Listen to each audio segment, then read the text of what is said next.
Hello दोस्तों, welcome to our channel. तो बहुत सारे स्टूडेंट लगातार कल से ये वाली जो न्यूज़पेपर कटिंग है वो टेलीग्राम पे भेज रहे हैं और पूछ रहे हैं कि भैया इस बार फिर से ग्रुप डी आ रही है कि हमारे कम मार्क्स आ रहे हैं। तो मैं आप लोगों को पूरी तरीके से क्लियर करने वाला हूँ कि इसमें जो ये 2 लाख यहाँ पे बताए ना गए ना, 2,91,000 पद जो रेलवे में आने वाले हैं, उसके अंदर आप लोगों के जो ये अभी भर्ती चल रही है ना, ये वाले पद भी इंक्लूडेड है। तो आप लोग आगे हिसाब लगाएंगे कि किस तरह से चीज़ें आने वाली हैं। तो गाइज ये सबसे पहले यहाँ पे देख लेते हैं मोदी जी किस चीज़ की बात कर रहे हैं। तो दिवाली पर 10 लाख नौकरियों का तोहफा। तो सबसे पहले तो ये बात है कि 10 लाख नौकरियां नई नहीं बल्कि पीछे की भी जो चीज़ें हैं उनको भी इंक्लूड करके बताई गई हैं। और ओवरऑल अगर मैं बात करूं, मेनली हम बात करेंगे रेलवे वाली। तो यहाँ पे बोला है केंद्र सरकार अगले 1.5 साल में यानी दिसंबर 2023 तक, ये बहुत बड़ी बात है, इस चीज़ को आप देख लेना, दिसंबर 2023 तक 10 लाख युवाओं को नौकरी देगी। चलो ये तो कहने वाली बात हो गई, जब देगी पता चलेगा।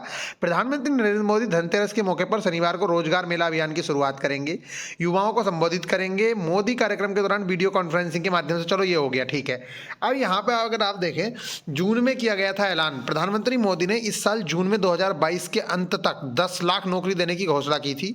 यह भर्ती मोदी की घोषणा के बाद की जा रही है, ठीक है। अब हम जो सबसे बड़ी चीज पे आ रहे हैं ना, वो है ये वाली, यहाँ पे चुनौतियों वाली, और जो ये 2,91,000 पोस्ट हैं। तो इसमें सबसे बड़ी जो चुनौती चयन के बाद प्रशिक्षण और इंडक्शन को लेकर आएगी। इसके बाद प्रोन्नति भी बड़ी चुनौती होगी। सूत्र ने कहा है कि इतने बड़े पैमाने पर भर्ती का मतलब है कि ये सभी एक साथ ही प्रोन्नति के भी योग्य होंगे, मतलब इनको प्रमोशन भी एक साथ देना पड़ेगा, इस तरह की बातें। चलो ये तो छोड़ो, अब हम बात कर रहे हैं यहाँ क्या है।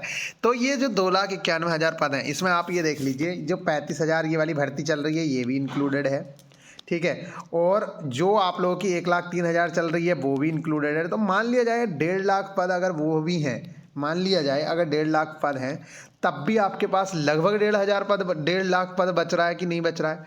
लगभग 1.5 लाख पद बच रहा है। अब इस 1.5 लाख पद में किन चीज़ों को इंक्लूड कर रहे हैं? ऐसा तो है नहीं कि पिछली वाली ग्रुप डी को और पिछली वाली ALP को तो इंक्लूड करेंगे नहीं। अगर पिछली वाली ग्रुप डी और इंक्लूड करेंगे तब तो फिर कुछ बचा ही नहीं, 30,000 भर्ती बची है, उसका क्या है।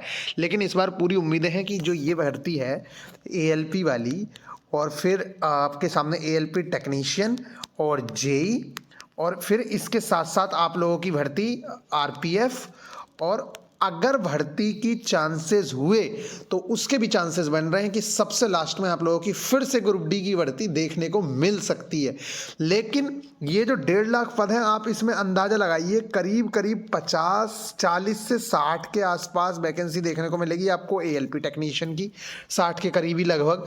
तो और इसके अलावा आप 1.5 लाख पदों में से कौन सी भर्ती इतनी बड़ी आएगी? तो इतनी बड़ी और कोई भर्ती तो है नहीं।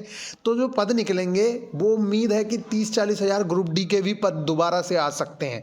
तो इस तरह की उम्मीद है, ये पक्का नहीं है, कंफर्मेशन नहीं है, क्योंकि गवर्नमेंट का आप लोगों को पता है बहुत ही इंपॉर्टेंट इवेंट 2024 में है, तो कुछ भी हो सकता है। और मोदी जी का ही ये आदेश है कि भैया मिशन मोड में भर्तियां होनी है। तो गाइज आप लोग समझ सकते हैं। अब इस चीज को तो आप बहुत अच्छे से समझ गए होंगे कि अगर 2,91,000 में से अभी जो चल रही भर्ती है उसको भी निकाल दिया जाए तब भी 1.5 लाख भर्ती बचती है, और 1.5 लाख भर्ती किसी और चीज की होना पॉसिबल नहीं है। क्योंकि JEE में भी 10,000 13,000 बस बड़ी मुश्किल से इतनी भर्ती देखने को मिलेगी, और RPF में भी इतनी ही भर्ती मिलेगी। तो ओवरऑल अगर मान लें तो 30,000 भर्ती RPF JEE इन सबको मिला के हो गई 30,000 भर्ती, और 60,000 भर्ती हो गई आप लोगों की वही ALP टेक्नीशियन। तब भी आप लोगों के पास 60,000 फिर से पद बचते हैं जो ग्रुप डी के आने की पॉसिबिलिटी बनेगी अगर ये सही हुआ। तो अगर मोदी जी ने बोला है कि 2023 लास्ट तक हम इस चीज़ को करेंगे, तो देखिए टाइमिंग को तो आप छोड़िए, लेकिन नोटिफिकेशन भी आ गया तब भी बहुत बड़ी बात है, क्योंकि 2024 में आप लोगों को पता है। तो गाइज अब बहुत ही जल्दी बहुत अच्छे से एक स्मार्ट वे में आप लोगों की ALP वाली जो क्लासेज हैं वो भी स्टार्ट कर दी जाएंगी। मैं जैसे ही आप लोगों को इन्फॉर्म करता हूं, क्योंकि स्मार्ट बोर्ड भी आने वाला है, तो मैं सोच रहा हूं कि उसी पे सारी चीज़ें होंगी। बाकी चीज़ें देखो, अब आप लोग कहोगे कि भैया स्मार्ट बोर्ड इतना डिले क्यों हुआ है, तो बात यह है कि वो एंड्रॉयड 11 पैनल आ रहा है उन लोगों का, तो वो कह रहे थे कि सर वो एंड्रॉयड 9 से काफ़ी बेहतर है, उसमें बहुत सारी चीज़ें अलग हैं।